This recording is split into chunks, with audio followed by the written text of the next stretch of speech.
10 choses que l'homme ne pourra jamais faire. 1. Voyager plus vite que la lumière. Selon la théorie de la relativité restreinte d'Einstein, rien ne peut dépasser la vitesse de la lumière dans le vide, ce qui rend le voyage interstellaire, à une échelle pratique, extrêmement difficile. 2. Voyager dans le temps de manière conventionnelle. Bien que la science-fiction explore souvent cette idée, les paradoxes temporels et les défis conceptuels rendent le voyage dans le temps improbable. 3. Atteindre une température absolue de zéro. La température absolue de zéro est 273,15 degrés Celsius, et atteindre cette température est impossible en raison des lois de la thermodynamique. 4. Dépasser la limite de Heisenberg.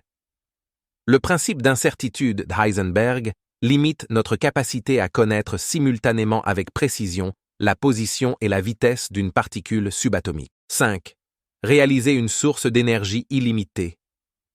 Bien que nous ayons fait des progrès dans le développement de sources d'énergie propres et renouvelables, une source d'énergie véritablement illimitée reste hors de portée en raison de la conservation. 6. Créer de la matière à partir de rien.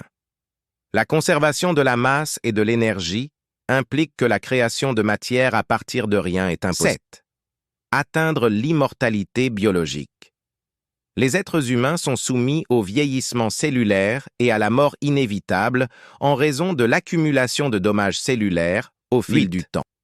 Voyager instantanément d'un endroit à un autre.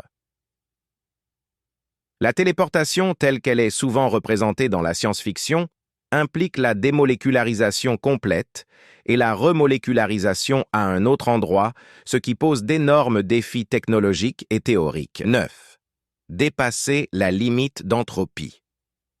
L'entropie, qui mesure le désordre dans un système, ne peut qu'augmenter ou rester constante selon la deuxième loi de la thermodynamique. 10. Comprendre complètement l'univers. L'univers est incroyablement vaste et complexe, et il y a probablement des limites à ce que nous pouvons comprendre en tant qu'êtres humains en raison de nos capacités cognitives et de la complexité intrinsèque de l'univers.